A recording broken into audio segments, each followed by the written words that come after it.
Welcome back, Pride Nation. We back at it again, talking Detroit Lions football, and I'm excited. I'm excited.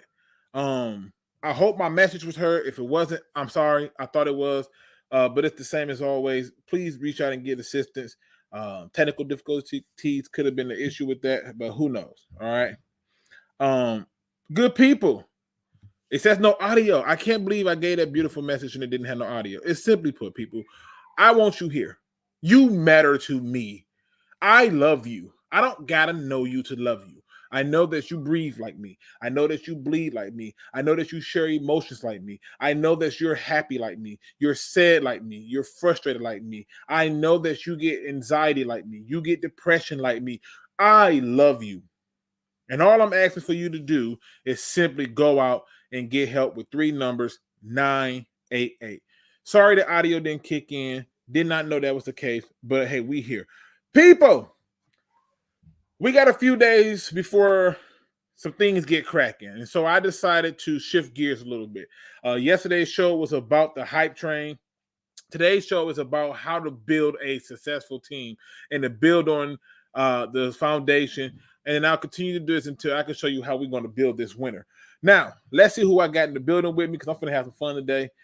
We got my man Detroit Lions Talk with John Capper in the building. Looney Tunes in the building with me. Michael Kidd is in the building. Giovanni Lyons in the building. My homeboy Mars Landis says, sup though, bro. He's in the building with me. Perry Ball is in the building with me. We got that fan man in the building with me. We got Billy Venable in the building with me. Hatterhouse is in the building with me. My other twin, who is always on standby to check my ass in case I get a little bit out of line or outrageous. My man Anthony from Roar the Lions UK. Shout out to the family. We got my man Kurt still in the building. What up, though? Right? We got my man Kurt still in the building. And let's see, we got Chris Watts in the building. John Jones is in the building. Makai Holt is in the building. If you in here, throw it in the chat so I can shout you out. I want you to know that you matter. Your name matters. Your voice matters. And everything else is in there. All right, people. I'm in such a good mood. I got to hit on all the quick news. I'm all about vibes today. I'm all about feeling good today because I'm feeling good. You feel me? Let's talk, people. Let's talk, people. All right, listen. For those who ain't been keeping up, Lions have released tight end Zylstra. I hope I said his name right this time. Zylstra. You know, he gets hurt and he's out of here. It's disappointing because I know injuries are a part of it, but that's how my career came up short. Because somebody in practice decided that, you know, they need to make a certain type of tackle. And when I heard that he got tackled low, which resulted in him having a significant knee injury, it's a little frustrating. However, the reality is, at the end of the day, injuries happen. Okay? And this right here presents an opportunity for somebody else to step up. Yeah, he's got waves, but they're going to put him on practice squad. He ain't just out there in the wind. Mark my words. But they want to get themselves some room and stuff, so I get it. Also, I heard about the fight, or not really a fight, but the little pushing, shoving match between a particular cornerback and Jameson Williams. Don't care. Now that I got that out the way, let me get to the more important stuff. Because it really doesn't make any sense. All right? It really doesn't make any sense. People, we've heard all the conversations. You've watched all the YouTube videos. You've seen it in the media. The hype train. I told you yesterday, I'm the conductor. I'm doing it a little bit different today because today you get to come on first class of the train. This is where the elite of the elite get to come. We get to talk about the foundation. And the Detroit Lions, since Brad Holmes and Dan Campbell have come here, have laid a foundation. A foundation that is designed to succeed. A foundation that is designed to get wins and change the narratives of this team. Shout out to my people coming in, my Cap Ice Codes, my Detroit son, Big Wheels, my Ray Andersons. Shout out to my people coming up in the building. My D Grams in the building. What up? The Lions simply did something that I had to pay more attention to. They simply did the thing that I've preached for years upon years upon years, and that is look at your history and learn from it. Examine the history. Scrutinize it. Ask yourself questions about the history. Let's have a little pop quiz, ladies and gentlemen. I need your help on this one. Okay? Can y'all tell me the last time the Detroit Lions has made the playoffs? Talk to me, chat. When was the last time the Detroit Lions made the playoffs? It's important for you to know this answer. Google it if you can't. If you can't remember it, Google it. When was the last time the Detroit Lions went to a playoff game? I want you to look it up. All right. There we go. Answers coming in the building. Answers is coming in the building. Now that we got that, I need one more thing from you. What was the last time before that the Lions went to the playoffs? See, I'm telling you, there's madness. There's a lot of madness going on for me, and I'm going to show you what this all means. I'm going to show you why I'm asking this, okay? I want you to join me on the journey of the Lions looking at their history and saying to themselves, all right, we can do this a little bit differently. We can do this a little bit differently. But I need to do it with the idea that I respect the history. Because what I found was something that really, honestly, never even crossed my mind. It never even got to a point for me to say it until I saw it. All right, we got 2014. All right, last time. Give me the last time before that. That's the last one I want you to do. I want to break it all into a perspective. You see, there is something that I think we miss. We look at all the little things. We try to analyze everything. We try to break it down. We try to dig deep and dive into a lot of this information and treat it like, oh, this is what's happening. And it's happening because of this. Oh, this is happening because of that. Or this person's going to play here. This person's going to play there. These things that we look at all spell out something. And the Lions have said, you know what? I got to respect the history. The Lions have said, you know what? I got to just look at where I came from. I can't look at anything else. I had to look at where I came from. To my people in the chat who working with me and rocking with me, I appreciate you. So I'm going to get into it. Each one of them years that I had you guys look up and search, I wanted you to do this because I wanted you to understand how all of those years have a lot of correlating information. How all of those years led to something, and it was always built around a foundational piece. It's always built around something that foundationally was what they said we're going to put our attention on, and this is how we're going to get it done. Okay? Now, granted, many people are going to argue, well, Luke, none of this stuff correlates. None of this stuff makes sense. This is not necessarily one for one. I'm not looking for a one for one. I'm looking for a picture that allowed you to see the history. So let me bring up the history. The history that many of us like to forget. The history that many of us treat as if though it's not valid. Let me bring up the history. All right. This right here is the last year's Detroit Lions team. Okay. And this information that I'm giving you is very vital because there's things in here that if you look at in the screenshot, a snapshot of it, you get to see some things. Clearly, points for, they were ranked 5th in the league. Yards, 4th. In terms of the defense, they were 28th in points for. And in terms of yards, they were dead last. They truly struggled against the run, They were 29th in rushing yards and 21 in rushing attempts. And for the most part, it was a problem. But let's talk about the history. Let's go to 95 first. Now, for the people who don't know, they might say, well, Luke, why are we going this far back? It's because everything about history tells us about the present and the future. And in that year, there were foundational pieces. You see, also in that year, they started out 1-4. And the Lions from last year started out 1-6. And that team turned it around, as you can see here, and did a very similar thing. Went on a run late in the year. And ironically, the Lions did a similar thing and went on a run late in the year as well. Now, you may be still wondering, okay, well, look, that's small. That's not big. It's not that. I mean, come on, bro. You're not giving me nothing. I know, but the history tells me we got to look at something.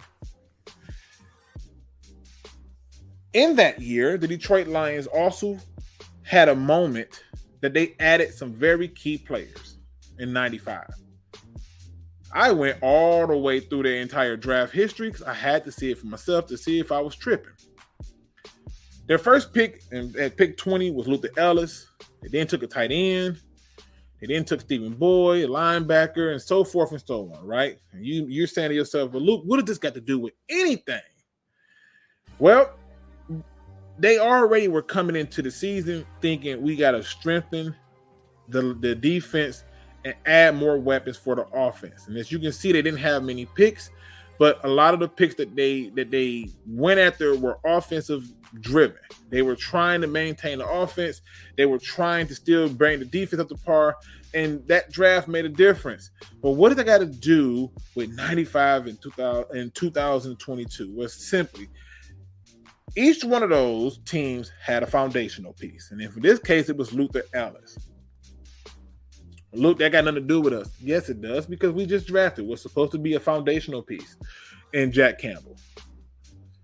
Oh, Luke, but we already got Aiden. I know, but they still ran on us with Aiden because we didn't have the best of the best linebackers. We didn't have good linebacking play. And yet they identified the problem and addressed it with the draft pick. Luke, okay, you reaching. Fair enough. Join me as I go to the next year. Let's talk about 2011. 2011, the Detroit Lions were 4th in points for, 5th in yards. They were 23rd in point for in terms of the defense and 23rd in yards. Well, Luke, I don't get it. You know, what do they have in common with this one? Well, this Lion team started out hot. Oh, yes, they started out hot. Then they had a few fizzles and got back hot. And then they go into a game against a team that many people never gave them a chance to beat. Right? But it was something that happened very particular about that year. You know, that 2011 season. When we go up and we take a look at that 2011 season draft, the draft that they had for that year, when we go and take a look at that, let's look at again the foundational pieces. You go out, you add another D tackle. You're still trying to add more defensive help. At this point, they are already doing some work. They had just took Ndamukong Suh. They had just took Jahvid Best. And then they turn around, they take Nick Fairley. They take Titus Young, who I think is one of the most underrated receivers that we've had on our squad. Short-lived, you know, in terms of his abilities, but it was short-lived. They did also invest in a running back to go along with Jahvid Best, who was having some injury problems. And you may be wondering, well, Luke, I mean, none of this makes a difference, but it does, because at this point, they were still trying to strengthen the defense. Again, and you look at the past season, and everybody can argue that the weakest part was the defense. And what did they do in terms of the offseason? They went out and added more secondary help. They went out and added more help to the linebackers. They're trying to add more help to the D-line. They have said, you know what, we're going to do that. And they did that while still adding more talent to the offense. Luke, there's still a reach. I don't see the correlation. Well, there's still something that you're missing, because in 2014, the Detroit Lions offense was pretty much meh. It was 22nd in the points for, 19th in yards, but it was third in points for. And they gave it the third least amount of points, and they were second to give it the second least amount of yards. And that year, the Lions came out They beat a Giants team that people said they wasn't going to beat. Y'all may forget that, but they said that. They come out, they have off and on, but then get onto another streak. Well, Luke, what's so special about this? Okay, this is just 2024. 2014. What's so special about this? Well, that particular year, they was able to shut down the run and stuff like that. But let's look at that 2014 draft. Who was on the team from the draft that year? And what do you know? They sit there and realize, hey, we need some help. And so they take a tight end, Eric Ebron. Yes, I know this is not the most popular conversation, but they come back and they take Kyle Van Noy, who I believe is one of the most grossly negligent use of a player in my entire life, but it doesn't matter. They get a steal with Trevor Swanson. Remember poor man's Nevin Lawson?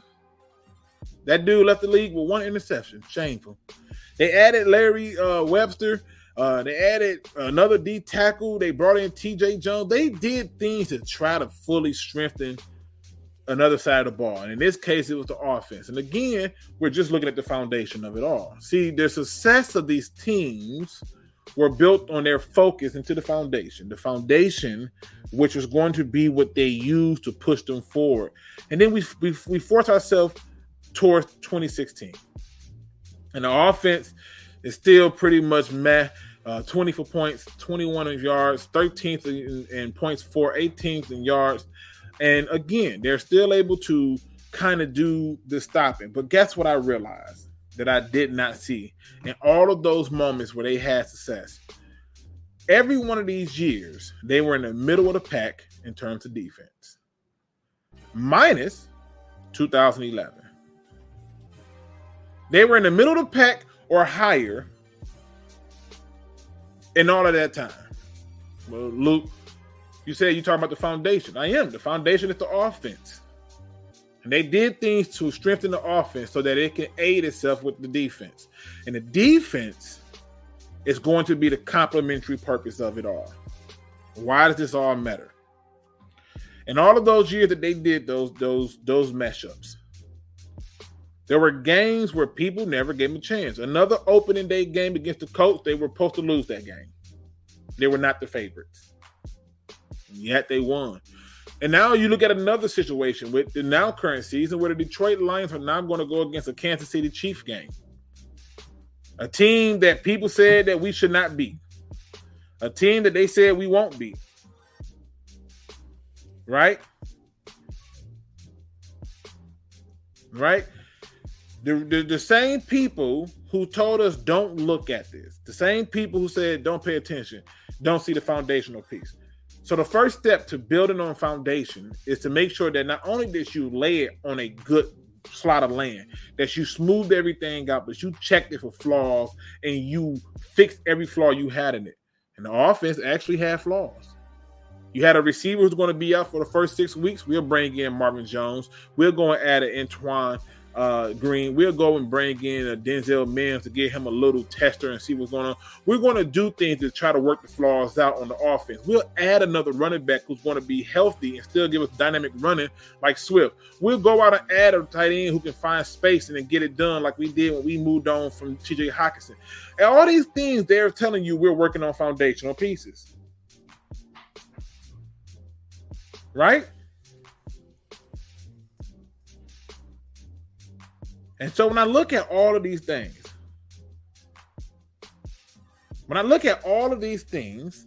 of the foundation, it starts to lend itself a very simple formula. Success.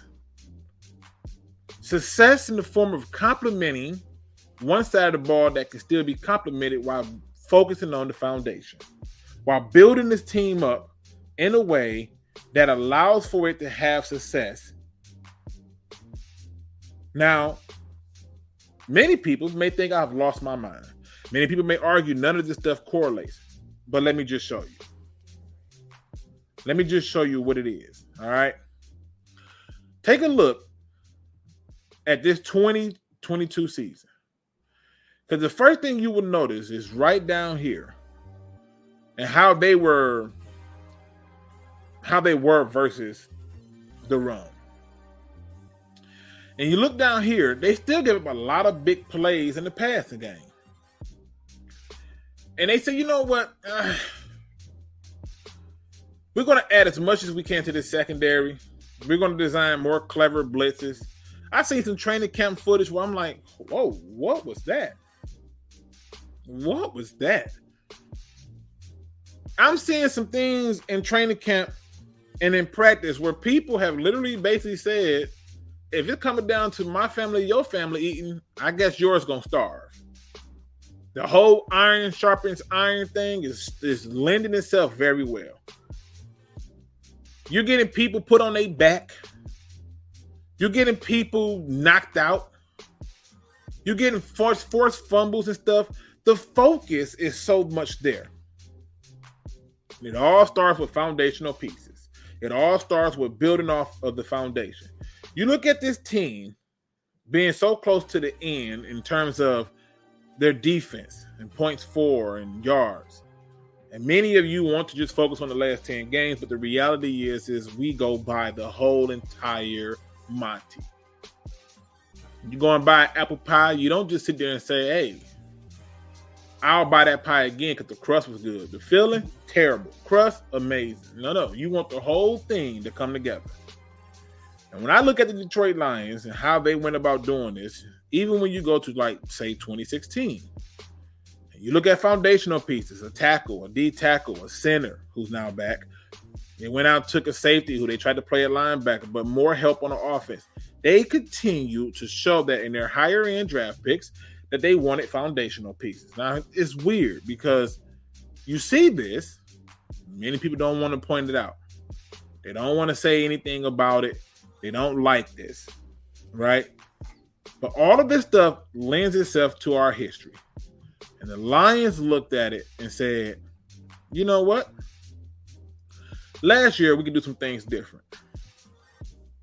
Last year, we could made some adjustments. We could have did this a little bit better. We could have did that a little bit better. Or maybe we did this so bad, we're just going to scrap that.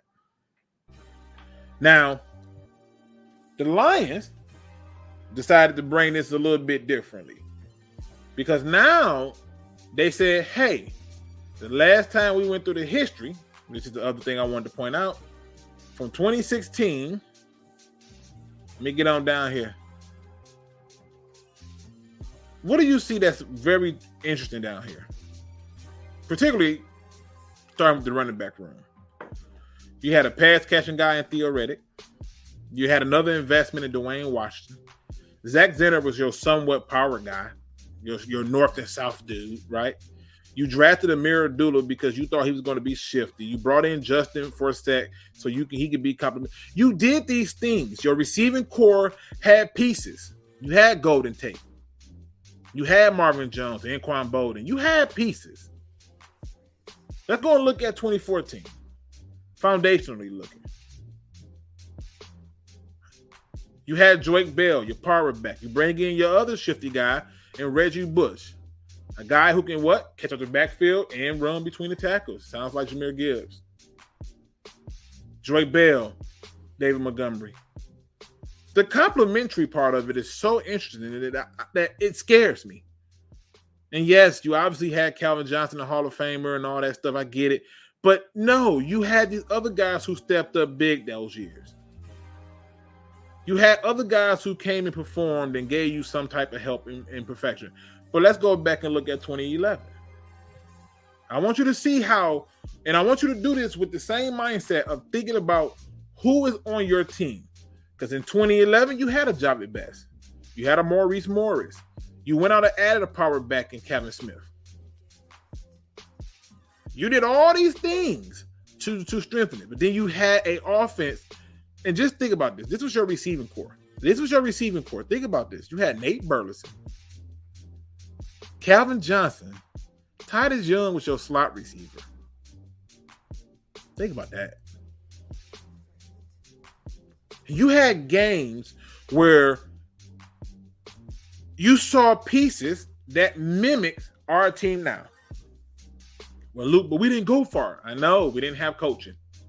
See, coaching is the missing piece in all of this.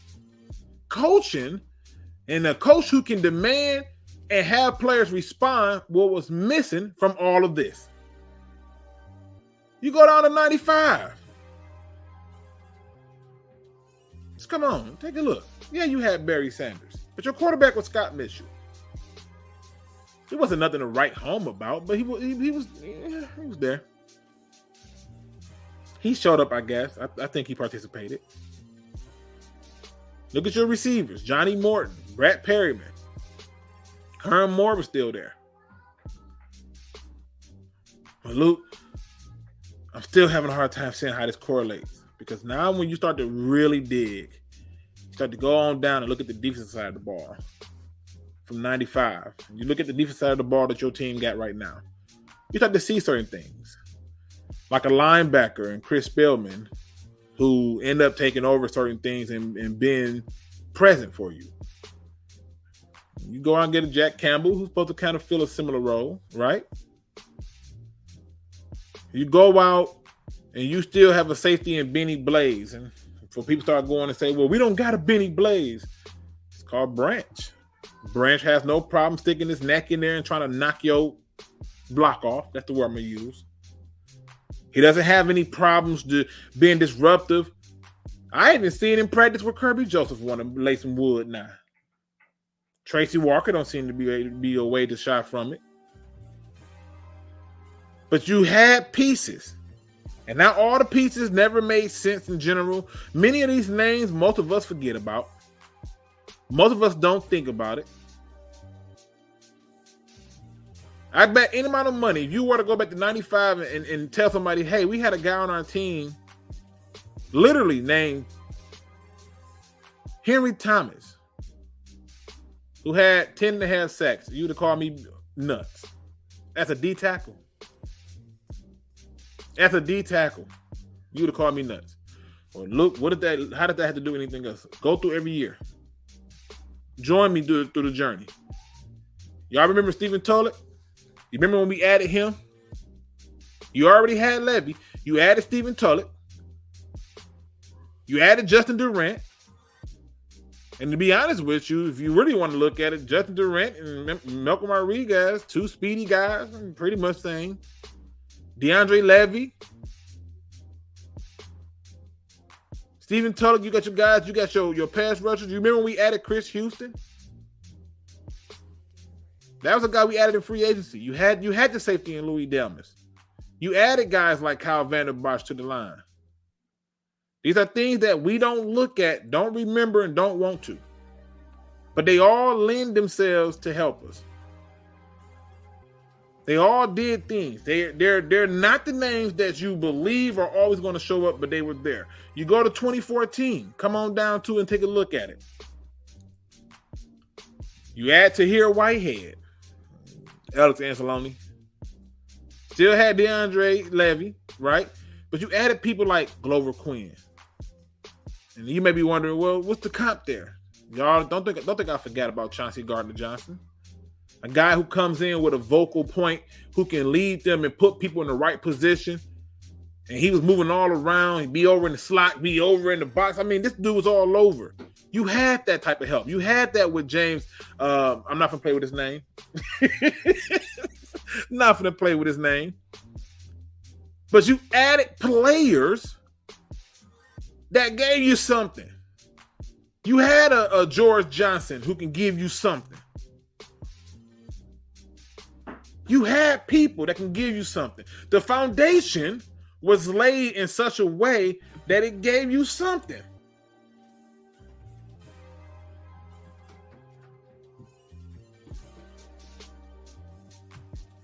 Now, again, I'm giving you this history because I'm telling you that the history lends itself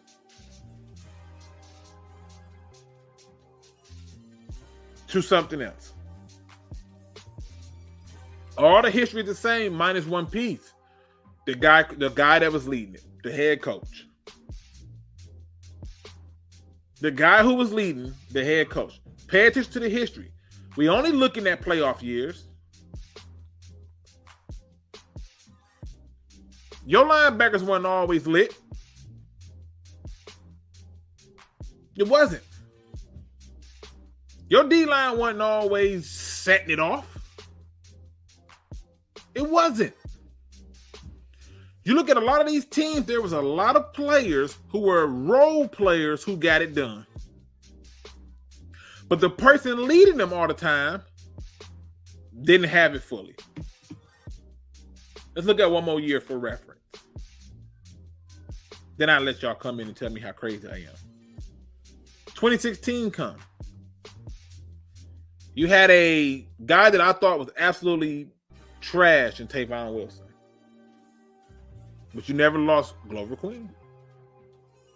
You never lost Raphael Bush. And you had these people who can come in and give you something. You still had a Darius Slay. But y'all remember Kyrie Hyder? Y'all don't remember that? When Kyrie Hyder took off and exploded? Does that sound like James Houston? A guy that came out of nowhere that nobody was counting on. Nobody talked about through preseason, or nobody talked about through training camp. I didn't hear none of that. That dude led our team in sacks that year. Kyrie Hyder. Remember that? You had an A'Shawn Robinson. They still added to these talent. You brought in a Devin Taylor. You tried multiple different people trying different things. You added a free agent D tackle in Haloti Ngata. You remember Anthony Zettel? I want you to look at this, because this also lends itself to the same old Lion fans trope where if we don't know or like the name, then they must not be good. Now, I'm probably guilty of that my damn self. I'm probably the ringleader of it, if anything. Not because I didn't know who they were, but because I don't always see immediately the plan for the player. I don't. And when I try to figure it out and plug it in, I generally don't like it. So I have to go by what I see on tape. And if I don't like what I see on tape, I report back to you what I don't like about what I seen on tape. But all of these lends itself to the history. So let's go back to 2022. Let's look at the defense from 2022. Isn't it interesting how you can almost see semblances from 2022 in so many years where you made the playoffs? And in fact, many will argue that we should have probably made the playoffs last year. But there was something missing. There was something that was not there. There was always a foundational piece. Each one of those years, I showed you draft-wise those guys. I showed you free agents too. Their names were mentioned. I just wanted you to pay attention. And I'm showing you here now. There are people here who did things that succeeded. Your two pass rushers were Aiden Hutchinson and James Houston. Okay, cool. But how do the Lions take this information and create it into a success for this year? Well, they keep much of the same, but they add a little bit more work to the foundation. They demand more from the players at their positions. And Alim McNeill is going to be called upon to basically turn into the next Chris Jones. We need you to be disruptive. What you did to the Giants, I need you to do this more often. Cominsky is going to be called to be the Kyle Vander Bosch of the team. I need you not only to lead by example, but I need you to be a presence amongst those other guys who may not be ready to talk to some of the other leaders. People like Julian Okorie is going to probably be told, hey, it's been fun. We can put you on practice squad. Jeff Okudah's been already explained that he was a mistake. Told him sorry, not sorry. Will Harris, a guy that I wish we could have just got rid of, but given the fact that he can play just about any position, now this is not my words, this is your general manager and head coach. He can play inside, outside, safety. So they're still following that formula. But the difference was when you look at this defense, a lot of the success came from the outside. And when you look at what the foundational pieces that they added this year, it was all about the inside. You add Jack Campbell, you go out, add Broderick Martin, You even turn around and bring in a few other D tackles for a look-see and hope they can push somebody to be better. Isaiah Bugg's going to be required to be better. Aleem McNeil's going to be required to be better. Josh Pascal's going to be required to do more than just do what he did on the outside, but on the inside. And even Levi Onwuzurike is getting in the mix.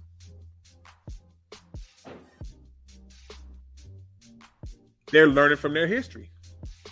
They're building a team that can show success with many things. They are literally giving you the blueprint. And then you look at it. Look at the road that has been paved for the Detroit Lions. Now, I know I may be showing my age on this, but I'm pretty sure you all have at least heard of it or seen a reference. You've either seen The Wizard of Oz or heard of The Wiz. And if you have not, then shame on you. Take time to go and reference it. But isn't it intriguing that even when you look at those two movies, how all of the main characters, aka Dorothy, path to her destination was already set before her. It was very simple. Everybody told her how to get there. She didn't even need GPS. She just had to do one thing. Follow the yellow brick road. That's all she got to do. Just follow the yellow brick road. And the Lions get a road that tells them you should be destroying your division. I mean, hell, you went 5-1 last year in the division. And now you get a team in Green Bay who's weakened. You should destroy them. They're going to try to run the ball. They're going to try to get it on the inside. I'm not worried. They're going to have a hard time with it.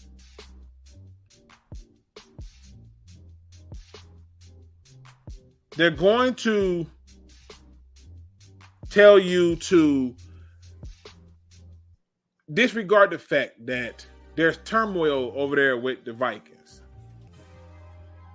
They're going to tell you, hey, they added so much more to the receivers. You know, that Addison kid, he's no slouch. Hey, you know, they added some more offensive line help, but they're not going to tell you how they lost one of their best offensive weapons in Devin Cook. They're not going to tell you how they lost a number of key players on the defensive side of the ball. Yeah, they're getting some people back from injury like Lewis Seen, but guess what? None of that matters. This is basically his introductory year as a rookie. And you beat them once. Should have beat them twice. If your kicker don't miss field goals. And your defense don't give up the last minute big plays. You sweep the Bears. So off rip, your road has already been paid for you. That's 6 wins right there. And with those 6 wins, all you have to do now is put on another 4 or 5. Which brings me to my next point about building on the success of the foundation. Because if not this year, I don't know when. If not this year to change the fortunes,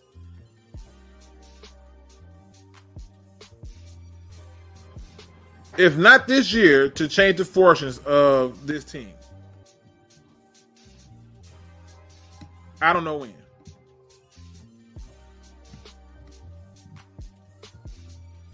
Okay? If not this year. But let's just talk about this year. All right? Look at the Detroit Lions schedule. All right? I gave you 6 wins in the division. We should sweep that division. All right? For people who don't know, your first game is against the Giants on August the 11th. All right? That's your first preseason game. You ain't going to see shit. Just going to give it to you straight. You're going to get little glimpses here and there that you're going to be excited about, but it's going to be against 3rd and 4th stringers. Do not get caught up in the hype. You're not going to get your first real look until they go against Jacksonville. Okay? But let's find those other wins to this road that's simple as following the yellow brick road. You'll play a Falcons team with a quarterback getting his first shot. Okay, I'm not worried about Desmond Ridder. You're gonna play a Panthers team who, I gotta be honest, they did us dirty. Then they added a really good coach, but they got a rookie quarterback who can barely see over his center's ass. I expect my D tackles to push the center into him every single time until they force him to take shotgun. You're going to play a team in Tampa Bay that has Baker Mayfield at quarterback. No Leonard Fournette. And Todd Bowles is their head coach. And that's coming from a guy who liked the Bucs. I have no trust in him because of Todd Bowles. Todd Bowles, to me, is like Matt Patricia. It annoys me to no end how he's still there. You're going to play a Vegas team going through some changes. You're going to play a Saints team going through some changes. I can tell you right now, if they beat Kansas City, they're winning at least 11 games. They beat Baltimore, they're winning 12.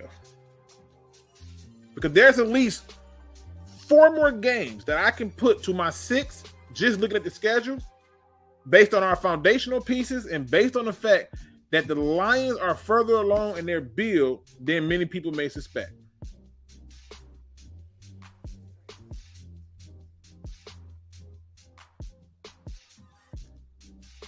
My man Dan Spano says, dang, you sound halfway to the positive side today, Luke. I just had to look out my window to see if pigs are flying.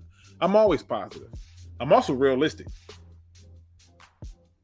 I'm going to give you the good, the bad, and the ugly of it all season long.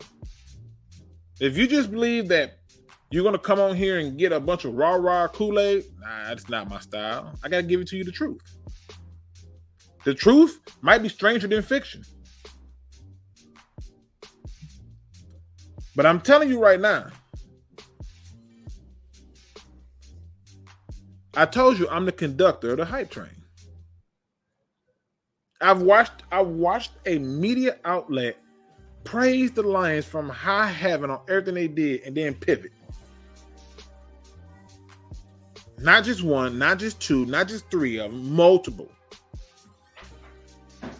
All because they're uncomfortable.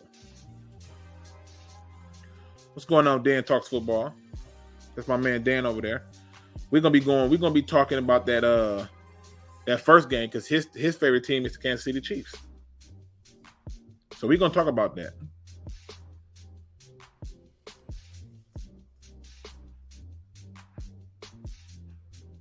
Crimson Shadow says, go back and watch that Vikings versus Colts last season. And they lost Cook and a bunch of D talent. They screwed. It's about to be different. Chris Watts says the franchise guy just dropped his Viking video where he had the Vikings ranked higher than the Lions. That's cool. He should do that. You know why he should? Because we have to still go through and remember the history. Remember it for 3 reasons. Reason 1, so that we don't necessarily repeat it. Reason number 2, so that the history that we had be the fuel we need to change the present and the future. And last but certainly not least, you have to understand that while we did have the best record in terms of win-loss record in the division, you still had one of the worst defenses that people are going to question. So he has every right to have that. It's our job to steal his thunder. We need to not only catch lightning in a bottle, we need to do it more than once. I don't blame people for believing that the Vikings should be the team to beat until they lose it. Cool.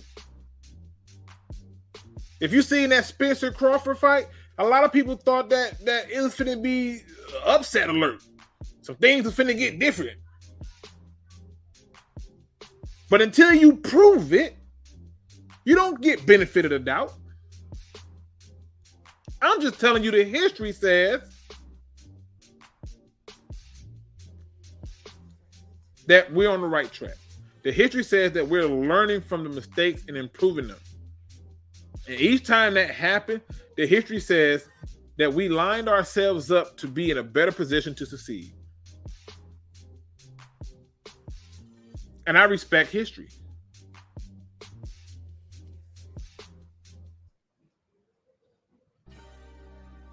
But when you go through, you look at how the yellow brick road has been set up, because that's exactly what it is. And in our case, it's not a yellow brick road. Follow the blue road.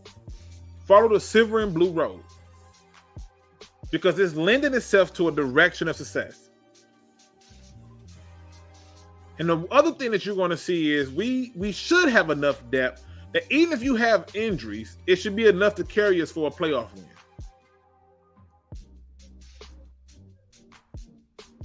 And I'm with you, Perry Ball. Todd Bowles is a good DC. Head coach, different problem.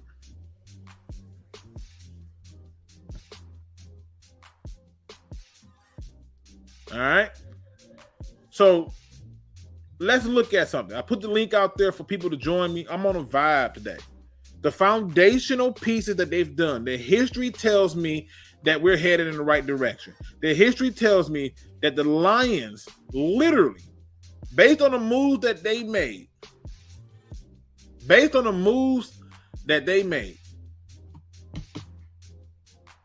let's start with 95. Let's just look at where they were as a defense. They were 14th in points given up. In 2011, let's look at where they were as a defense in points given up. 23rd. In 2014, as a defense, they were third in points given up. In 2016, they were 13th in points given up.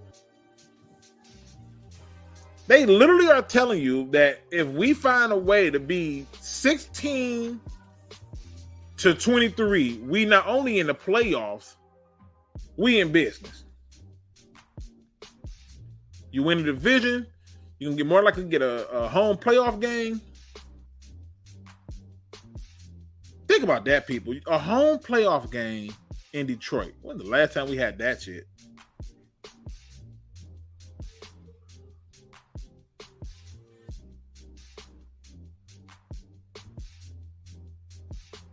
Think about it.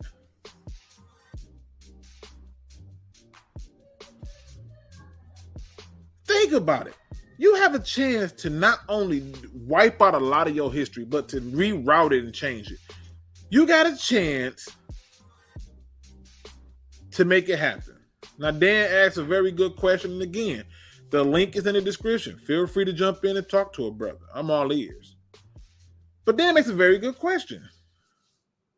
How many games do the Lions need to win to make the playoff if you don't win the division? So let's say we don't win the division. They're going to still need at least 11 wins.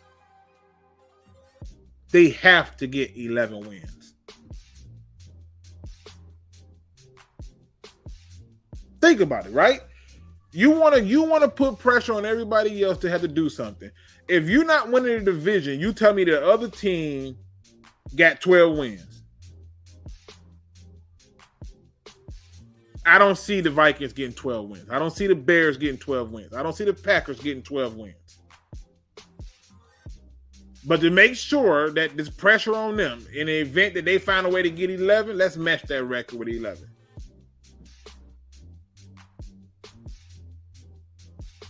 Now, he was thinking more of like 9 to 10.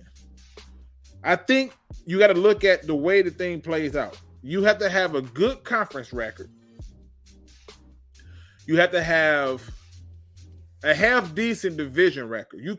We can't do what the Raiders did that one year. Do you remember the year where the Raiders went 8-8, swept the entire division, and missed the playoffs?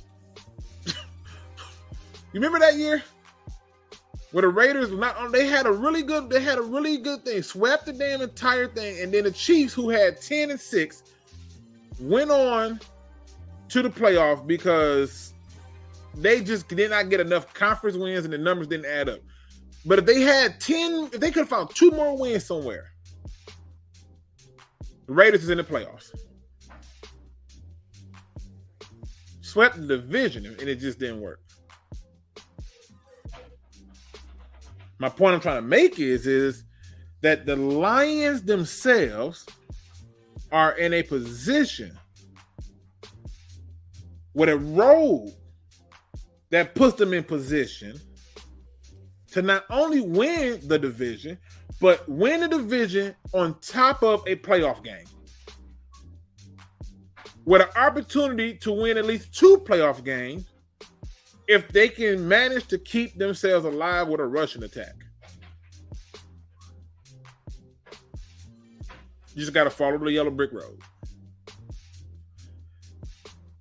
And you don't even got to have the Scarecrow, the Lion, or the Tin Man with you. Hell, leave Toto at home.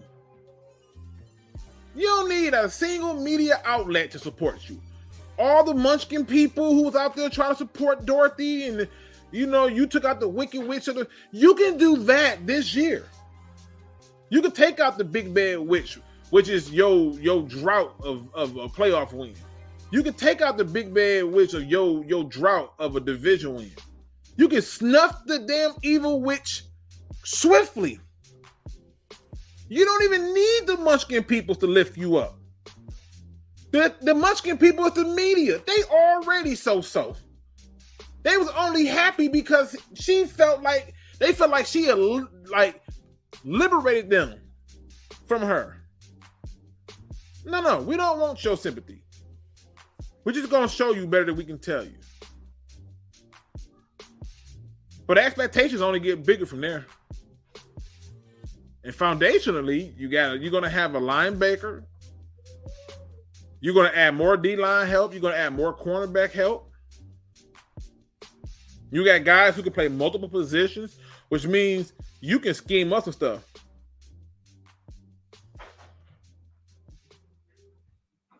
I do make red look good.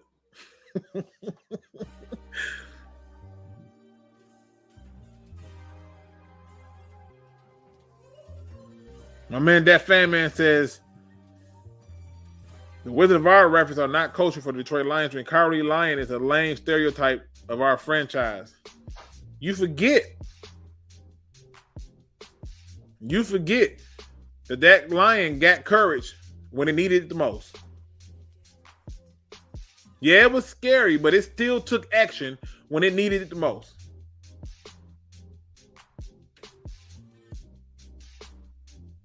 The path is clear. Your road to this successful way is clear. The foundation has been laid for you to get there.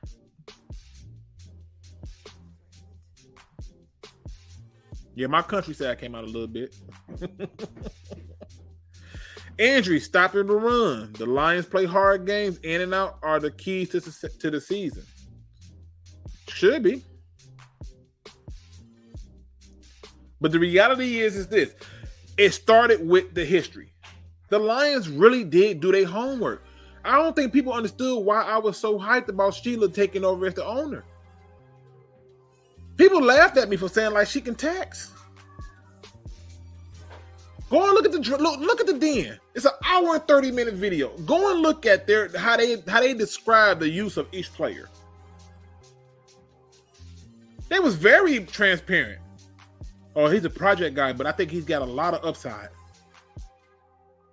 They were excited about everything that they did. I honestly think if they would have drafted a Hachu, that they would have celebrated it. But the madness, the method to the madness that they used to design foundational pieces to fix problems is historically on every team that went to the playoffs. My man Anthony says when it comes to Will Harris, he's the 10 man. He ain't got no heart. The way it's looking like Will Harris is going to be a relief guy in a bad way. Like you got people like Branch, you got who is doing a phenomenal job from the little clips that I've seen. You got people like Chauncey Gardner-Johnson who's going to be playing up there in that nickel with Branch. You know, with the safeties being Kirby and Tracy Walker. You got those kind of things going on. And yes, he did become a mean old lion. Even when he was faking trying to be mean, he still found a way to get it done. I'm just telling you that you don't even need that supporting cast. You just simply need to follow the yellow brick road. That's all. Or in this case, the blue and silver road.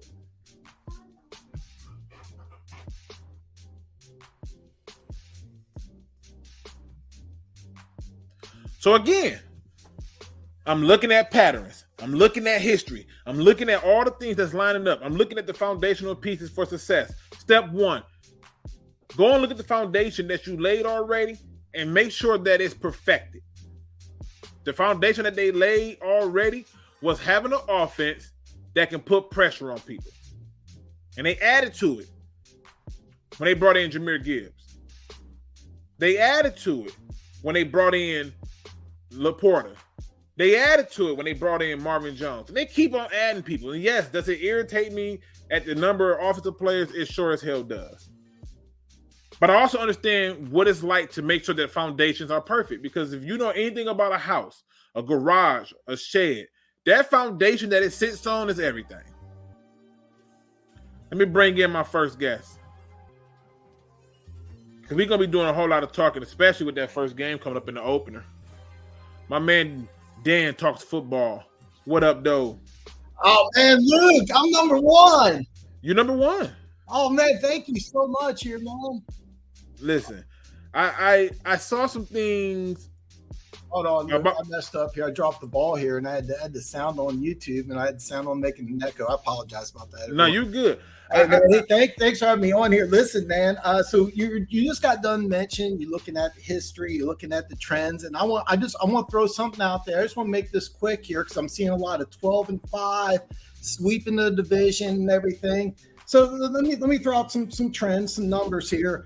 Do you know that Dan Campbell's record in September and October is 1-13? That's 1-13.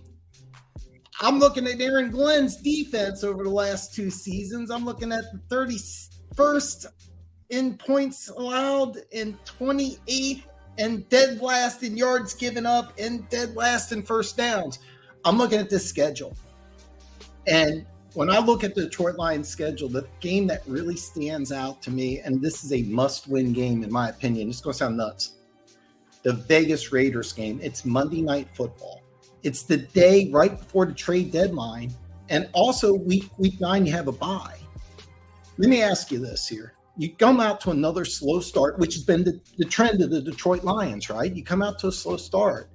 You lose that game Monday night. Is Aaron Glenn's job on the line? Do you replace him? I noticed you added in Dre Bly as secondary coach. I'm drawing a blank on your defensive line coach, coach I really like. Is there a chance with all the hype and a slow start that some drastic moves are made right after the bye?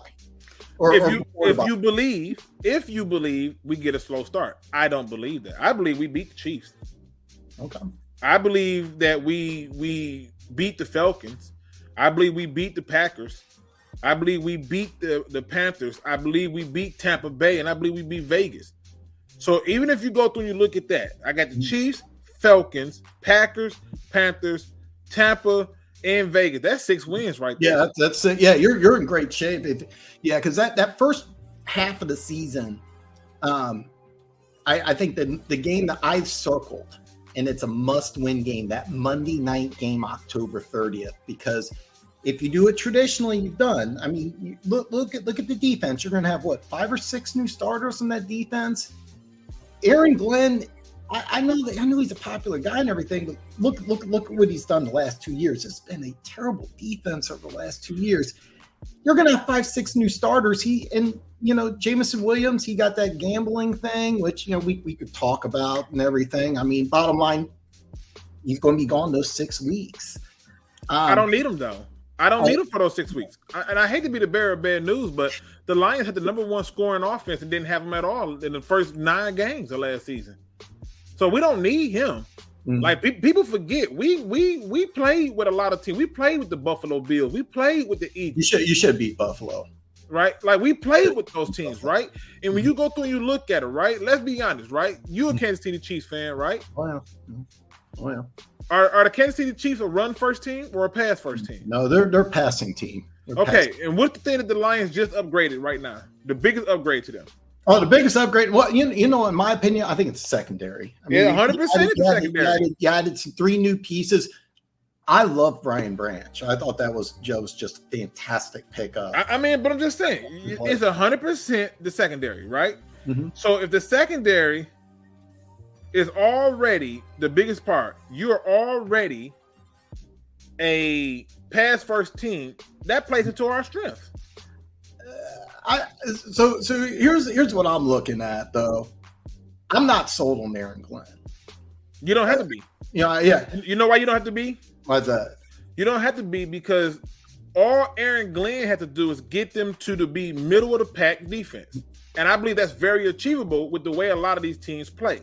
So if you go through and you look at it, right? If Kansas City comes out and they start to decide that they're going to make Pachenko the feature guy, I might be able to see it.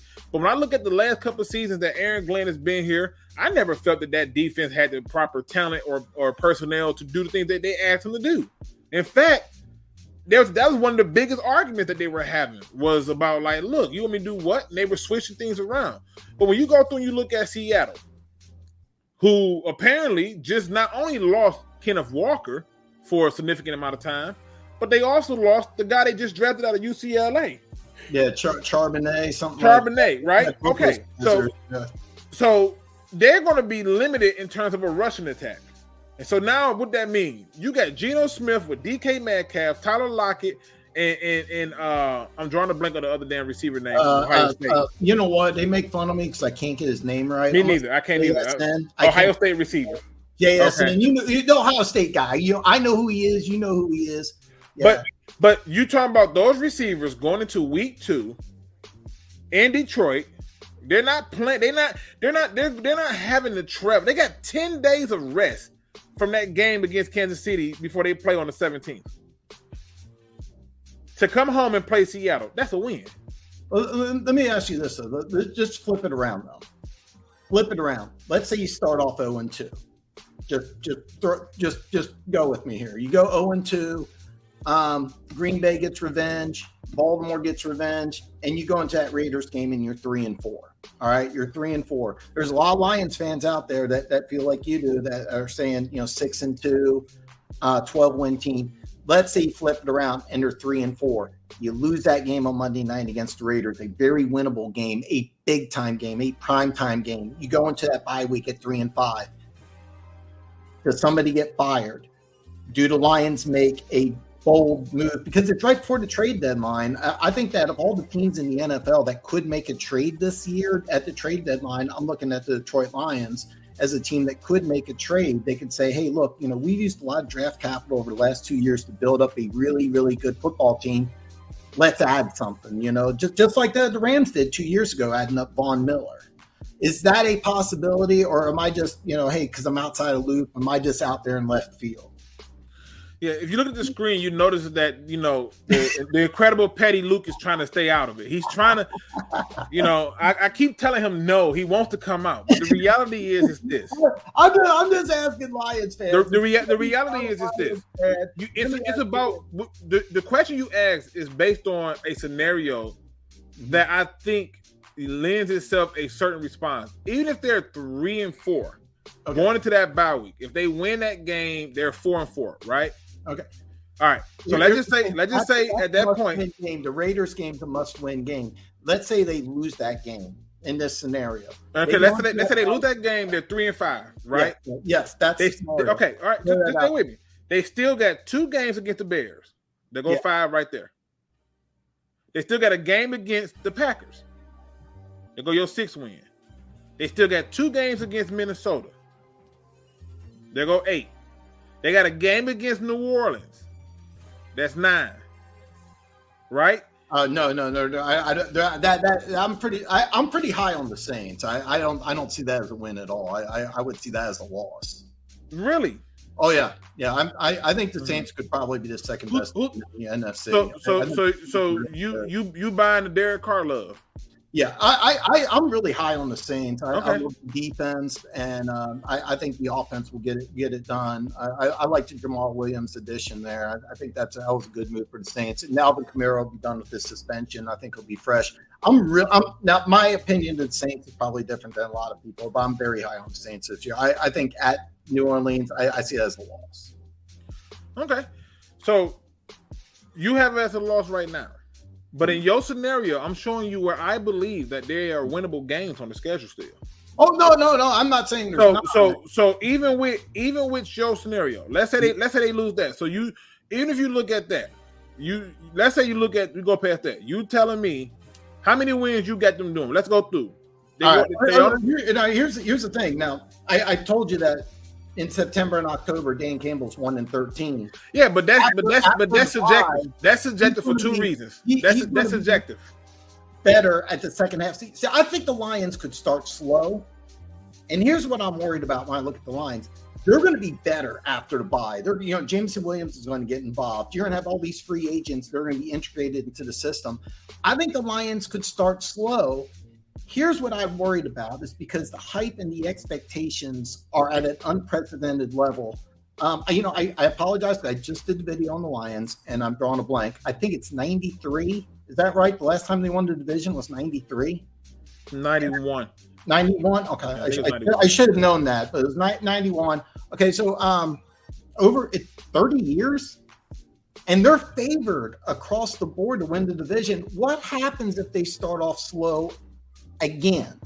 Yeah, but that's like saying what happens if I stump my toe, right? What happens?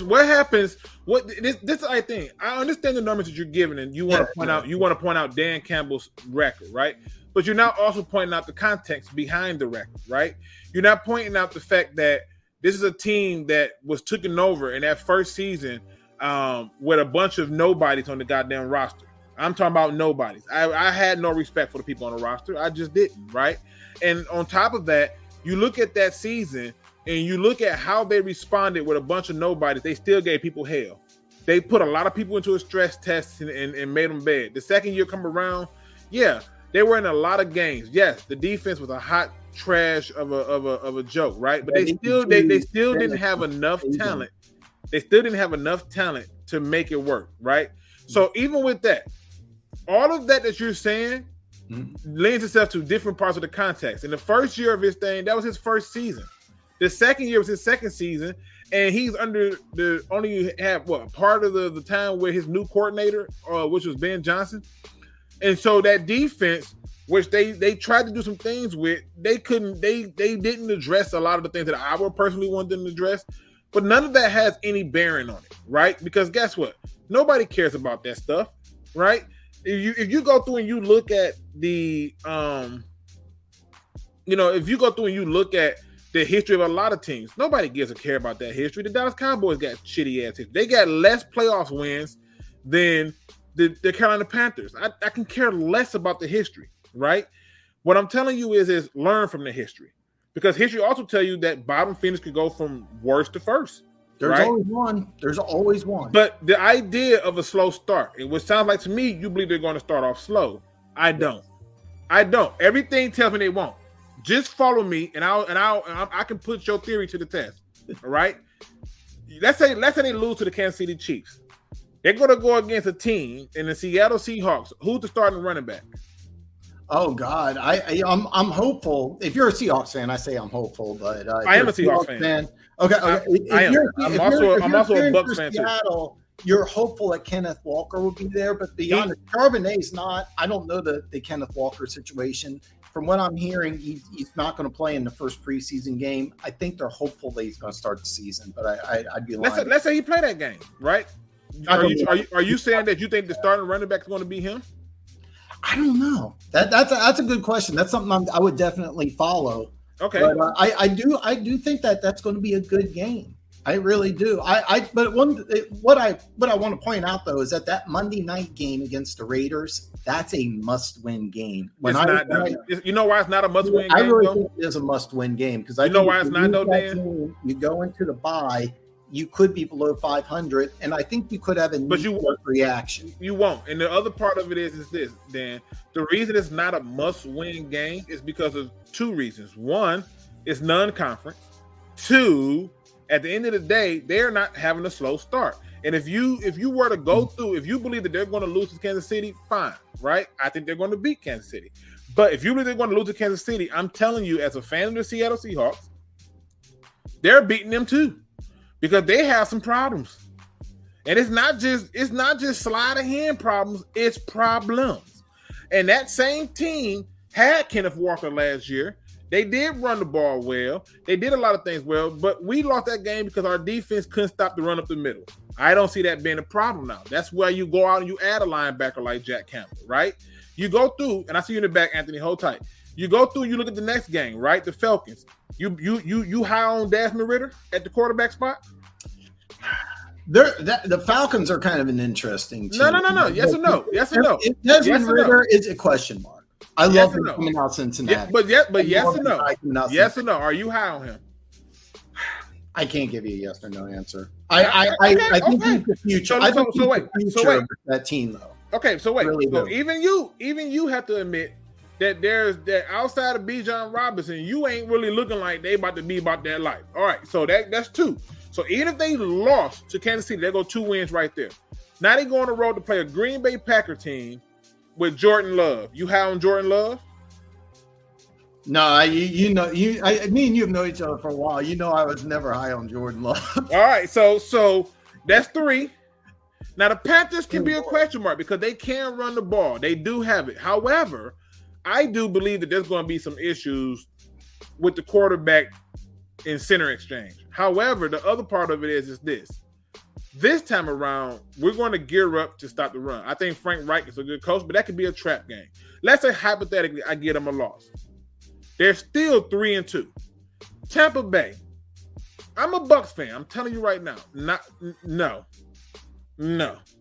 It's Todd Bowles, bro. I'm sorry. Todd Bowles is the problem. The same way I felt about Matt Patricia is Todd Bowles. I don't think Todd Bowles and them beat us. I just don't. So at that point, they're 4-2. They go and play Baltimore. Let's say they lose that game against Baltimore. They're 4-3. And if they lose the game against the Vegas, they're 4-4. With a bye week at week 9 to heal up, and an opportunity to now play the Bears twice. That goes 6. I believe they beat them. They play the Vikings twice. That right there is 8. I believe they beat them. I believe they beat New Orleans, and I believe they sweep the Packers. I still see a road where we're not the slow start or whatever you come up with don't work. And the history shows that we've been there before. We've had a 1-4 start and still make the playoffs. We've had a 1-6 start and pushed for the playoffs. Yeah, that's all I'm saying. Let me bring it last week of the season. So basically, you think that let's just hypothetically say you're 3-5. You don't think panic's going to set in. You don't think that there's going to be a trade or and I say trade, adding a player, not getting rid of a player, like you did with Hawkinson last year. You don't think that you're going to add a player. I think whether we're winning or losing, they're looking for trades now. I think I really do too. That's another thing. I do think that the Lions are a team at the trade deadline could make a move. I'll even give you a player, Patrick Queen, the Ravens linebacker. He won't be somebody that we look at for 2 reasons. You don't think so? Too expensive? No, it's not expensiveness, but it's the fact that you invested in Jack Campbell. You just re-signed Ellis Anzalone. Y'all, they love Malcolm Rodriguez, and the other part of it is simply this. They know that if they're going to get a player who's going to play linebacker, it's going to be somebody who fits the Jack Campbell mode, who's big, fast, and agile. Yeah, you're right. Queen's a smaller guy. But Aaron Glenn, you let's just say Kansas City puts up 45, Seattle puts up 38. Aaron Glenn's safe no matter what. I believe that the Detroit Lions, I think if you're worried about what it would take for Aaron Glenn to get fired and when would it happen, it would have to take for a repeat of what happened last year, where you're giving up 45, 30 some points a game. Mm-hmm. Then they'll probably say it's time to move on from him. The problem is that's just not going to happen. Not for the history. Let me bring in my next guest, Anthony from Roar the Lions UK. I know he want to chime in on this. What's going on, my brother? Hey, my better-looking twin. How are you getting on? I'm doing good, man. You know, I'm gonna talk to my man Dan. Dan is pushing out some scenarios, and I get what he's doing. I understand why he's doing it. He has to, right? It makes sense because he's a Chiefs fan, so he's already got us marked down and taking an L against the Chiefs, right? I'm telling you right now, I can feel it in my soul. I saw the comment, Luke, get that guy out. I'm sat there listening to him talk about Aaron Glenn. And I'm like, please don't. Luke's in a good mood today. Don't mention Aaron Glenn. Just leave him alone. Just leave him where he is. You see, it was coming. It was coming. I was fighting it. It was coming. But you know what I did? I surrendered. I gave up. I said, I fought against it. But I'm trying to get Dan to see from a perspective of the Lions. Our road is clear. I'm telling you, it's clear. Even if this how confident I am. Even if Jared Goff got hurt, I'm not concerned. Because I 100% believe that Hendon Hooker is healthy. Yeah, actually, I'm dying to know is Hooker practicing or Nope. They playing him slow. But let me let Anthony get his piece in. I know he want to respond to you, so go ahead, Anthony.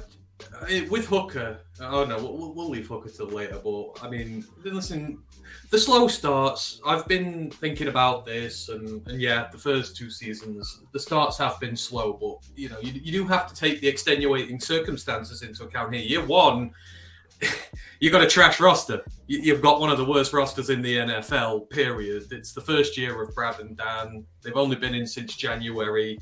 You got Jared Goff, who's just come into the franchise. You got no defense. You got nothing to go with it. I can understand the slow start there. And when you go into last year, even your defense is still young. It's still growing. You know, you've added a lot through your draft in year 1, a lot through draft in year 2, and you saw towards the back. Everyone loves to put out the stat. It was the 32nd base defense, but no, over the second half of the season, it wasn't, because young defenses get better with experience and better as they grow. And then you come into year 3, you've got a much more experienced team now. You've got a top 5 offense in the NFL. You have a defense which has finally got some competent veterans in there, and its young players are getting a lot more experienced. You know, this is the year where it will get better on the start there. I don't worry too much about the bad starts of the past few years. It's just time. It'll be time for us this year, and you got some tough games to start off with, but there's no excuses. But even if you start off poorly, those first 5 games are really difficult. You, like Luke says, we've got a conference that's weak. We've got a good schedule. We'll be fine. Even if we start a little slow, I think we'll be absolutely fine. And then on top of that, right? Like, let's just look at it from the reality of it, right? I hate to be the bearer of bad news on this, but I'm sorry. Like, if that game was in Seattle, I might have given more of a higher chance. They get 10 days rest before they get to play Seattle. Then they get to come and play a Falcons team who is still trying to figure out who the hell they want to be. You get a Packer team on Thursday Night Football on a short week, but it's Jordan Love. Their best asset is running the ball. Who's the Packers' top receiver right now? And I like my man Christian from out of North Dakota State, but let's be honest, it's Jordan Love. I'm not threatened by the Packers. Look what we did when they had Aaron Rodgers. Jordan Love is no Aaron Rodgers. He's not Aaron Rodgers' jockstrap. So even if you think that they're going to start off slow, even after the Kansas City game, if anything, they start off with a 4-0 start. If anything, I believe they beat Kansas City. And if they don't, let's say they don't beat Kansas City, I'm still looking at 4 to 5 games where I'm like, I am not worried. They're all going to be within the conference. I'm not worried. The last thing I'm worried about is Vegas. Why? Because it don't make a difference. Vegas is just a bonus. It's a non-conference game. It's not going to set me back. That's all I'm saying. I don't think it's going to set me up to fail or anything like that. I think that the idea of a slow start can be there. I think questioning Aaron Glenn can be there. I think questioning the defense can be there. Questioning Dan Campbell, questioning a slow start, all that can be there, right? That all can be there. Kansas City has not lost the opening game in like 8 seasons. But there's also things like running backs breaking records. Records are meant to be broken. And when you go through and you look at Kansas City's week 1 teams, it ain't like they were super impressive. I'm sorry to be the bearer of bad news. Just saying. Yeah, and I'm not worried about that Raiders game at all. We beat scrub teams now. We did last year. You beat the scrubs. We did at home. All of our conference guys, the Jags, the Giants. You beat the scrubs. You beat the team you're around. That Raiders team has nothing about them, and they're at our ground. They're at our place. There's no way that you're gonna lose that. I just don't think there is at all. The Chiefs, yeah, that's gonna be tough. I mean, for me, it's always been about week 2. All about that second game. The Seahawks were the periphery team on the playoffs last year. They were last team in. They are the current standard to get in the playoffs. And you got them. So if you can beat them, then, you're on a path. You're on a path to the playoffs. That's where the standard is, and you just keep going from there. You got the Packers again. You got to beat them again. The Panthers, we owe them vengeance. It's a case of... It is, those first 5 games are critical. They come out with 3 or 4 wins. This team is going to win double-figure games this year. I can absolutely guarantee you that. You got 2 of our bogey teams. You got the Chiefs, and you got the Packers. That's really the equation for me. And let me ask you a question, Dan. Yes. Because you gave me a scenario about if they start off slow. What about when they start off fast? I would love it. I love the Detroit Lions hype, but one of the things I always do is I always look at trends, and basically, my question was, let's just say, because a lot of Lions fans feel like you guys feel like they're going to start off fast, they're going to be a 5-6 win team at the bye. My question is, when if it doesn't happen, because the hype's there, is this organization going to have a knee-jerk reaction if this ends up being a 2-3 win team at the bye? Are they going to make a major trade? We was a 1-win team at the bye last year. It's night and day difference. Last year, if you would told me at the beginning of the 2022 season, the Detroit Lions are going to go 9-8 and they're going to knock Green Bay out of the playoffs, that's a great season. This year, if you're 9-8 and you don't make the playoffs, that's below expectations. It's a night and day scenario. Nobody was really expecting much out of the Lions. A lot of the Lions fan base was, but the general sports public. This year, every single sports book has the Lions winning the division, and it's by a big margin. Because it should be by a big margin. It should be. So with the higher expectations, that's what I'm asking. With the higher expectations, when if you do the same thing that you've done the last 2 years and start slow? We won't though. History say that that's not the case. Show me in history where teams consistently started slow and it just persisted 3-4 years down the stretch. Show me those teams. Off the top of my head, but I can tell you this: that the Lions have started slow the last 2 years. So let's just say we're already talking about the Lions as a point of discussion, right? Okay. We're already talking about them as a point of discussion. So the question now becomes: show me the other team, not named the Lions, who started off at a slow start for 2 or 3 years. I'm sorry, I was distracted by Jack's comments here right now. Hey, good luck, Jack. Hey, Jack, put your money where your mouth is. All right. I mean, listen, and I get it, because the question you're asking is in my opinion, is fair. I'm not turning my nose down to anything. Yeah, I appreciate that. I just want to know, is there a possibility that there could be a coaching change week 8 after week 8? No. Is that a possibility? No. They get one badge year. Because the improvement's been there so far.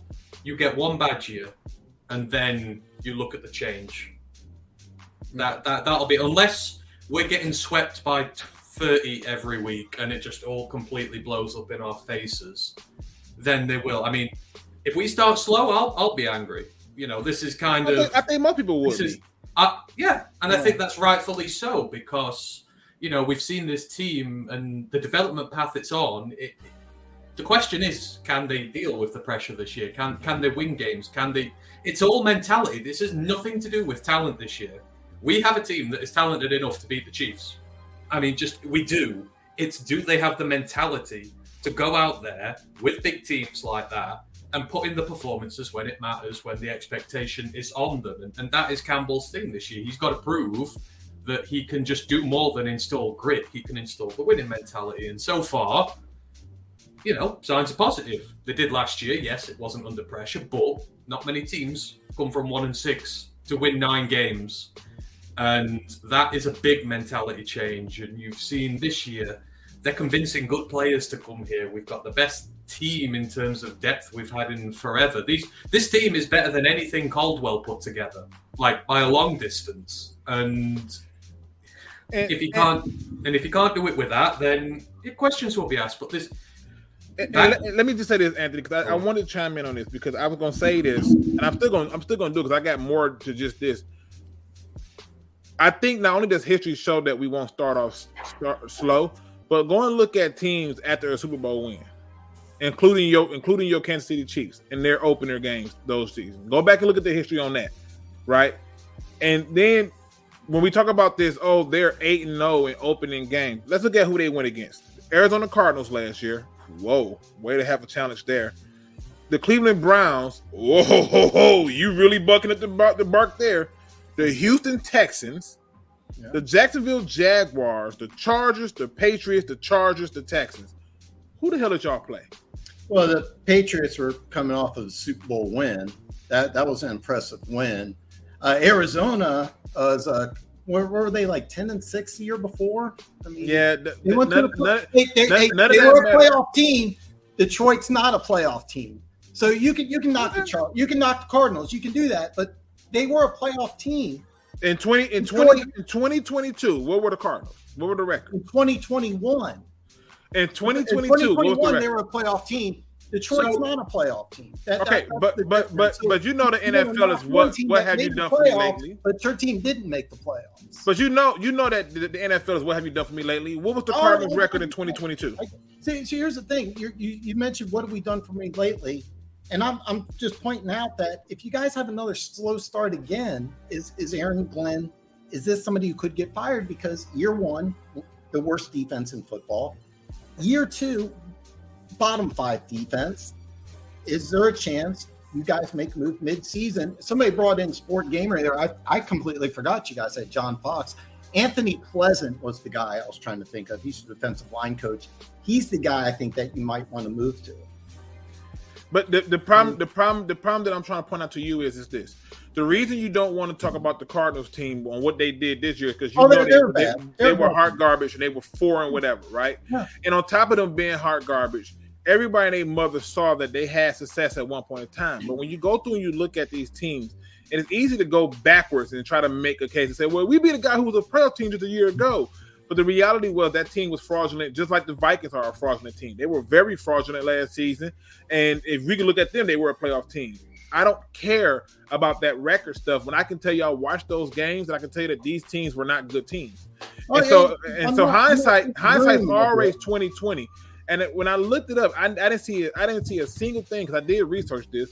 I didn't see a single person who had the Arizona Cardinals winning that division that year, coming into 2022, and didn't have them winning the division the year that they went to the playoffs.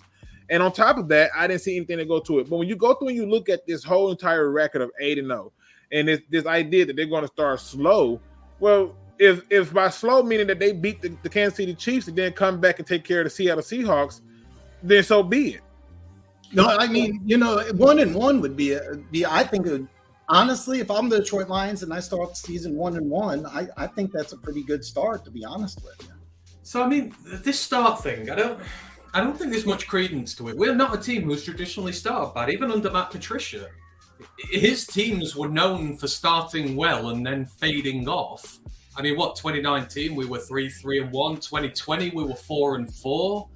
His team started, and because he couldn't coach to save his life, the teams fell off. This 2 years, when we legitimately started with one of the worst rosters in the NFL, it's understandable why they start slow. It's not a trend. It's not that they can't. It's that, you're not really in a position where you can. That first year team they had here was, we were talking about it as legitimately one of the worst teams ever. I don't think any of us predicted more than 3 wins that year. That's how bad it was. And then last year, we're building a very young team. They don't start well. This is the whole point of growing youth pains. It's one of the things you have to bear with when you're building through the draft. This year's different because you've got a lot of second, third year veteran guys now. It's not that they can't, it's the situation. You have to take the situation into account. Why are they starting slow? And, we've been in horrible positions. That's why now, again, for the first time in forever, this is a team that has depth that no Lions team has had in forever and a day. And they're confident and they believe in themselves. You can see but that's a themselves. component that we're missing, though, Anthony. That's a component that we're missing. And I think I want Dan to kind of look at. 'Cause I love history, right? And if you look at it, the history shows that more likely than not, that most of the teams who start slow and are able to finish strong later tend to do better. This happened with the Giants. It's happened even with your Kansas City Chiefs. Even if you go back to your most recent history of the 2021 season, they started out in the first 1, 2, 3, 4, 5, 6 games. They started out 3-3, and by the time they got to the next one, they was 3-4. But guess what happened? They went on a run. Win. It's not always how you start, it's how you finish, right? Like, for example, there's been other teams who have done this same exact things, including the Ravens and so forth and so on. The slow start is not necessarily an indicator of how a season finished, as seen with the Detroit Lions, with them finishing 9-8 after going 1-6. I think the biggest thing that we should look at is not so much is if Aaron Glenn is in trouble or not. Our biggest concerns is once we win, what happens with our offensive coordinator, Ben Johnson? That's our biggest concern. Most Lion fans are not panicked about a slow start. Most Lion fans don't see where the Lions are going to start slow. Here's what I can tell you. You had a team without Jameson Williams, still had the number 1 scoring offense through the first 5 games. By the time they was 1-6, they were still third in scoring offense. They just didn't have the defense, right? And so you look at what happened this offseason. They completely revamped the secondary. You get people like Tracy Walker back. You bring in a linebacker help with Jack Campbell. Which should be much, much more upgraded than just having Malcolm Rodriguez and Ellis Anzalone out there. You're going to have more help on the D-line because you're getting those guys back healthy. And then the kicker of it all is this. Aaron Glenn is not back there coaching the defense by himself. He does have the Jack Fox help, which when you go back and you look at even the Aaron Glenn's season where he was starting to show signs of proof and fight, he had Don Capers. And so having those type of things do help and lend itself to it. The Lions mantra is next man up in all reality. And I'm just telling you, the slow start never even crossed my mind. All right. Never crossed my mind. Well, yeah, you bring up a good. Oh, I'm sorry. Go ahead. No, go ahead. I was just going to say, when I look at a team on how they're going to do for the next year, I always look at how they end. And the 8-2 finish, I mean, it's very impressive. I mean, you guys should be excited. I'm not trying to take anything, away from the Detroit Lions, but when I look at the schedule and I look at the history and I look at trends, I'm just curious what you guys think as Lions fans. If you do come up with a slow start, and I guess you guys feel like Aaron Glenn's safe no matter what. No. What Lions fans feel is we're not coming up with a slow start. It's almost like if you, let's say for example, if I tell you, hey, I got a chance for you to get $1 million, all you got to do is pick it up. You don't got to do anything, just pick it up. Now here's the kicker: if you pull a muscle, that money is null and void. Even if you rip your damn hamstrings from your ass to your feet, you're still picking that $1 million up. Why? Because you're not expecting yourself to fail at any point in time. And I'm telling you, the Lions fans are not expecting that. When we look at this schedule, we're not looking at a schedule in this division and saying, "Oh man, slow start." I looked at the schedule and I went, "Oh, we got some games that is easy." I got 6 wins in the division. I got 4 wins outside of it. I got wins on top of wins that I could point out to you. And Kansas City is one of them. I just think that given the fact that they keep pushing this narrative about, the Lions haven't won an opening game in this many years, and the Kansas City Chiefs have won an open game this many years. Yeah, I think y'all take an L to us. Now, when it happens, I got to bring you back on because we got to talk. Hey, listen. Hey, one thing. I have my flaws, and I'm one egotistical motherfucker. You know what I'm talking because you good, Dan. You good. I'm one egotistical motherfucker. But hey, when I'm wrong, I say I'm wrong. Matter of fact, I don't know if Funk's here. I think it was last year. I told Funk. He came on my show and he's like, "We're gonna beat the Giants," and I'm like, "No way in hell you're gonna beat the Giants. Go ahead, put your money down." What happened? You guys going to beat the Giants? I made a little video about that. I put in that screen that says a few moments later, and I put all the highlights. I made that just for Funk. So I mean, hey, listen. You guys beat us. I'm going to come on and I'm going to say, hey, man, great job. Keep going for the rest of the season because I think the NFL needs the Detroit Lions to be good. I think the NFL would be better, and I think the NFL is looking. I literally just finished up my Lions video. Like a few minutes ago, that Week 18 game, as a sports fan, as a football fan, I want that to be for the NFC North. I really do. It sounds like you guys think you'll have it wrapped up before. No, it'd be wrapped up before the end. Yeah. It'll be wrapped up before the end because I'm telling you, when you look at the way the schedule is set up, like first of all, the amount of travel that we're doing is not as bad as other schedules, so that's good. Like I said, that's huge. But you're talking about literally like come off the bye week, you play the Chargers. You go to play the Chargers fresh, healthy, coming in with some rest. That gives us even more chance. In that game, and until 4:05, they did us the favor to respect the time zones. I mean, come on. The Bears. I'm not threatened by the Bears. I've never lost sleep over the Bears. I'm not going to lose sleep over the Bears. I'm not. The only team down that stretch that I think can be a damn problem is the Denver Broncos. You're not worried about Dallas? So no. So we talk about looking at trends when we're trying to say what this team's going to do. It's not very good, etc. But you judge a team by how it finishes. We've not won 8 games in 10 since we went to the playoffs in 2016. That's the kind of form we're talking about here. And when you're looking at the team, what's the most important thing for young players in the NFL and their development? Winning games of football. I said it last year. Year 2 was about the rookies learning how to win, about the young guys gaining that winning mentality. Detroit has not had a team this young who has won this many games. I would harken ever. This is a team that really is different to anything we've had in recent history, which is why you're looking at trends. I think it's a sort of a misnomer. You can't really take much from it. This is a young team which is highly confident, highly driven, and it now believes in itself. And that is one of the most dangerous types of teams you can get in the NFL.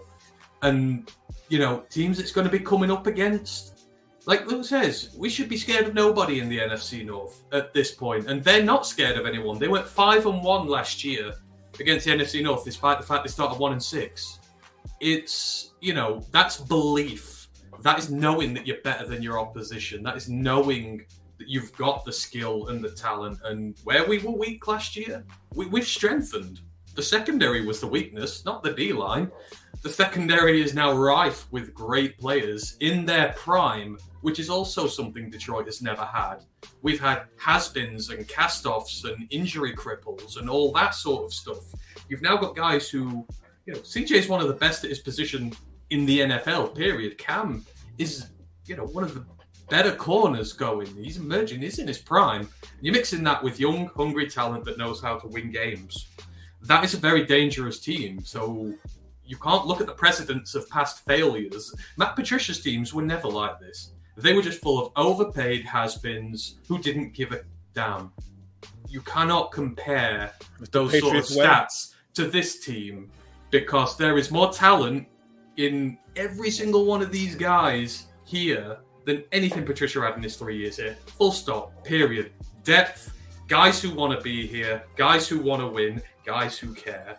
You can't look at stats with this team because, as they've shown, they'll just bite your kneecap and they'll do away with your stats. They don't care about history. They care about the now and they care about winning. And we've seen the growth and development of this team from day one. We know what sort of trajectory it's on, and it's up. It's not a they're going to come down and they're going to regress. It's a they're going up and they're going to start kicking ass in the higher tiers now. Listen, hey, like I said, I'm just making it the point to say, you know what? I get his question, though. And again, to the people listening, I do. It's very much a fair question. Whether you like it or not, that question is fair. People get the opportunity to question you, given your history, given some of the things that's currently going on. And I'm telling you, you've seen me be very critical of our general manager because I felt that he could have did some things to address some other positions a little bit better. But I'm also able to be objective and say, you know what? At the end of the day, looking at the way the schedule is lined up, looking at the fact that they got these people hurt, Geno Smith, I know that they got him rated higher than Jared Goff on Madden. I know that many people think that Geno Smith has made a resurgence. I'm a Seahawks fan. I don't buy it. I don't buy it one bit. Geno Smith is still Geno Smith. This is what he does, right? And so at the end of the day, if they don't have a run game and it's all on Geno Smith's shoulders, that's a win. You look at the Falcons, yeah, you got Bijan Robinson. But if this Lion team can stop that damn run and be 13-20 in defense in terms of giving up points and 18-23 in terms of yards, not only are they in the playoffs, they're winning more games than you could have thought. And the hype train, which let me just be clear, I'm his conductor. Okay? The hype train is live and in effect. Okay, so again, it's a fair question. I don't want people to think that it's not a fair question. It's still good vibes and positive vibes around here, but he has every right to ask the question. Now, what's going to really be intriguing is when me and him go live to talk about the Kansas City Chiefs and Detroit Lions matchup, as he is a Kansas City Chiefs fan. And Dan has always been a good guy. He's always been open and fair about things and stuff and impartial and stuff. So y'all are not going to want to miss that. We're going to be talking about that game and getting into depth about what we think is going to happen. I've watched the quarterbacks episode on Netflix. Patrick Mahomes really loves himself. He gonna hate himself. I haven't seen it yet. I haven't seen it. Listen. I'm so sold on it. Saying Patrick Mahomes can't walk on water. It's almost fighting words. Listen, we're nuts about Mahomes. It's pretty crazy. Listen, I love the quarterback show on Netflix so much that tomorrow I plan on talking about who I want on there. I need a Lions quarterback or two on that damn show. I thought it was absolutely done really well by what Peyton Manning and them did. It's beautiful. And I loved it, So, yeah, like you get to see what they're thinking at their plays. There was games where they showed them going against the Vikings. They showed the Lions going against the Vikings and Kirk Cousins' thought process that he made a bad play. And you see them showing like him basically saying like, look, we got to do this and this and this. And then you see them get this little slither of hope where he goes, yep, that one hurts. He's playing through pain. So it's a very good show. But yeah, people. We've been on for an hour and 46 minutes. I was going to do something short today, but I couldn't do it. I wanted to make sure I got people in the building to talk about it. Couldn't do it enough. Dan, from Dan Talks Football, who I'm telling you, if you betting, you might want to check on it. You might want to check in on it. That's all I'm going to say. You know what I'm saying? Because he's going to make you some money. He's going to give you some ideas and something to think about when it comes to your betting. Me, I stay away from that. I'm too broke for that life, okay? I'm too broke. But he's going to do it. Dan, give the people your final thoughts of the day. Oh, man. Hey, listen, man. I just want to thank you guys for coming on. And even though I brought up some bad stuff here, I want you guys to be positive. I want you guys to drink the Kool-Aid. You guys have been down for a long time. And I can tell you this from absolute facts. I got a strong following of Lions fans. You guys are fantastic. You guys, I probably shouldn't say this. Lions fans are way better than Chiefs fans. It's not even close. Not even close. You guys are fantastic. I'm hoping you guys have a good year after week 1. Oh, you know what? I'm sorry. They said make sure I drop the link for your channel, but I'm almost sure his channel is already linked on my description. I'm gonna double check because I don't take people's channel off that I support off of my videos. You're one of mine I support, man. Let me double check. I could be wrong, but I'm almost sure it is linked there. And it is. So if you look at my description, it is linked there. Dan Talks Football. Yeah, see, I support everything. I support great people. Thanks, brother. And it's on every freaking video. Feel free to go and click it. It is absolutely there. And shout out to Sports Gamer. Yes, Patrick Mahomes' wife got on my damn nerves. I don't think I ever been so annoyed by someone I did not know than I was with her. I don't know how he does it. I don't know how I could not be him. I could not do it. I don't know how Kirk Cousins had the temerity to talk about getting hit and sacks when he pays refs to call, late hits on him. You remember the Tracy Walker hit, the perfectly legal one that he went over and he was crying and moaning. It's like, shut up. You pay these refs to protect you, so don't complain about sacks. You overpaid. I mean, listen, that hit he took actually broke some ribs. It's a really good show. But that hit was a legitimate hit. I wish I could say that. It says Stafford wife was just as bad. She's not on the show. You got to watch the show, Perry. Watch the show. I promise you're going to walk away and be like, "Oh, it was terrible." But Anthony, give the people your final thoughts. I'm looking forward to Lions football, man. Preseason's next week. I'm really excited. It's been such a long, terrible off season. It's just been so boring. But I'm so looking forward to this season. I'm looking forward to doing it, chatting more with you, Luke. I really appreciate coming on your shows. I was thinking about this here, and I think the Greeks had a term for you. You're like what they used to call a siren. I'm sailing by on my little boat, or I'm sat in my chair, and then I'm listening to you on your shows. I hear the voice, and it attracts me to the rocks, onto the destruction, and it pulls me in, and that's what you are. But I will forever love you for it. So don't ever change.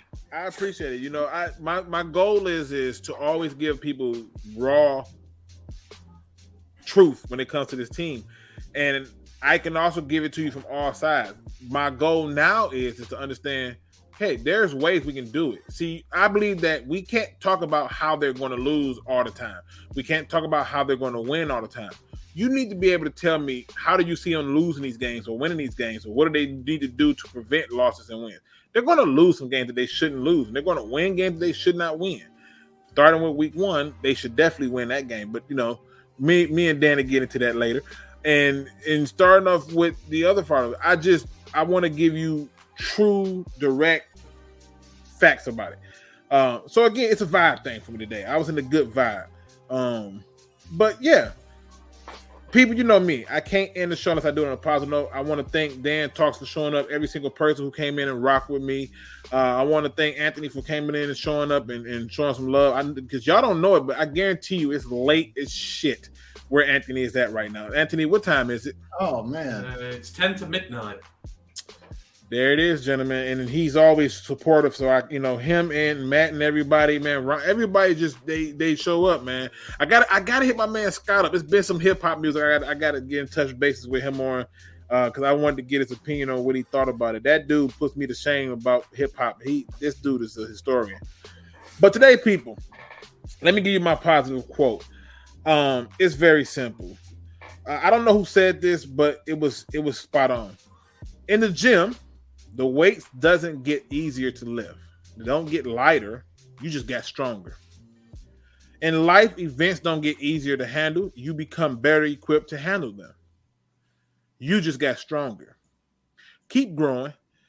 People, this one I needed it for this morning because I found myself in a position today being tested by so many people, clients and coworkers alike. And I told myself that everything that I've done to get to this point, to be successful, to be good at what I'm doing, came from the work I put into it. And some of you are looking for easy outs. Some of you want to go to the gym, walk in and walk out, and expect to lose weight. Some of you want to go into the gym and walk in and walk out and expect to get stronger. But the reality is this. You only get stronger when you put in the work. You only get better when you put in the time. And if you find yourself in a position where you're wondering why things ain't changed, it's probably because you need more work to be done for it to be different. If you're sick and tired of the people that you're talking to taking advantage of you, you might need to change the people around you. Put in the work to get to know some new people who can enlighten you and lift you up in your praise and in your glory and in your happiest times of success. If you find yourself challenging the things that you didn't want to challenge, like I wanted to buy that house, but you didn't put in no research on how to buy houses or house buying processes and things like that, don't look for the results. When it tells you to keep growing, it's telling you to keep growing because you are never a finished product. The most perfect specimens are the specimens who find ways to evolve. And your evolution has just begun. The very moment you realize that every single thing that came easy to you only came easy because you put in the work. Ladies and gentlemen, it has been a great show. I'm going to be back at it with another piece on how to build success for this season. Hope to see you all there. And as always, don't be no chump. Please do your research. We are out.